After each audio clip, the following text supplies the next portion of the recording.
So I would assume that a lot of us either do little or no advertising in this room, which is why we put this seminar on. Here are the excuses that we usually hear. Because you're not sure, it's always easy to tell the rep, not ready. It's easy, and the rep walks away and says, thank you, and just goes away. Or one of your friends scares the heck out of you. And you're like, what, the web? Isn't that where I throw a lot of money down the drain and lose all my investment? The internet, I barely use a computer. My father, who's the boss of the business, he makes me print out his emails. How can we even buy the web? There's blood, there's damage, ambulances have to show up. It's really difficult. It's a bloody, I just go on the keyboard. That is there you go. That's people who just don't want to buy the web. Or then somebody comes to you and says, why don't you buy the web? And they show you all this formula and all this data, and they scare you. You don't even know what that means. Don't you wish somebody could come up to Shemp from the Three Stooges and just show you how to buy the web? How does it work? How do I pay for it? How do I track the performance?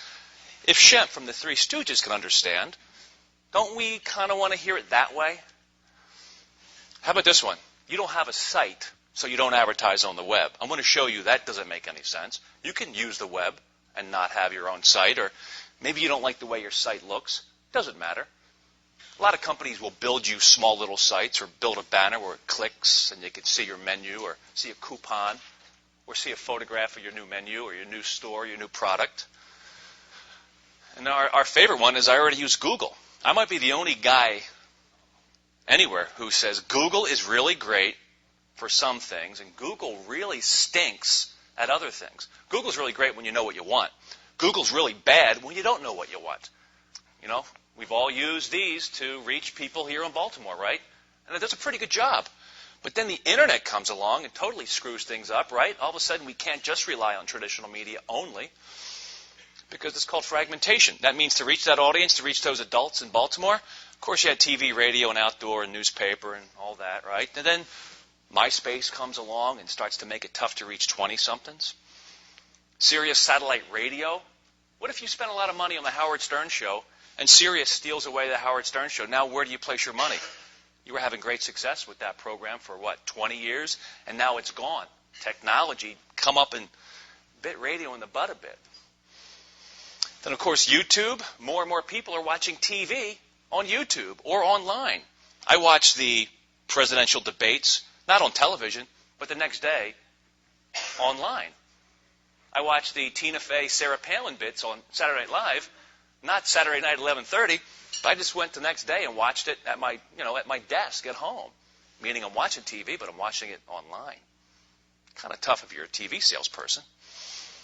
The iPhone and the iTunes player and the iPod, tough to reach a young person when they're always listening to music and they used to listen to radio, lots of different TV channels, and people are reading the newspaper. Contrary to some people's thoughts, newspaper is bigger than ever.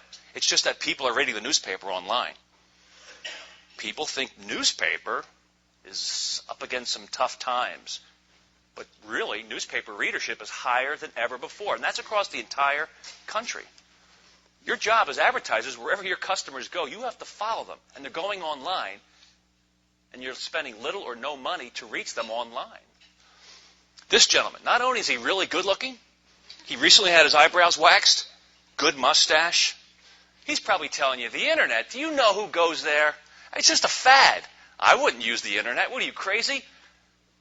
The only people that are going to see your commercials and your banner ads on the internet, they live down the basement of their mother's house. Like this guy. You think he'll come into your store? Of course not. Still smoking Camel filterless. This is a good slide. So you think the web is still a fad, you can wait a few more years before you get started? 50 million users is when people say something reaches critical mass. When you got 50 million users, you're big time. You got a business. The phone company took 74 years to get 50 million people to use the phone. That seems like an eternity. In radio, it took 38 years to have 50 million radios in play. Became a big business. Television took 13 years. That's called the adoption rate. How quickly can we get to 50 million people? Internet, less than 5 years. That slide right there tells you this is not a fad. You can't wait. Literally, if you wait 6 more months or a year, other people will get into your space online. You'll have to spend more money to catch up. That slide tells you that this is not a joke. You have to start to spend a small amount of your budget online. Even if you make a few mistakes, you have to start to experiment. Barnes & Noble?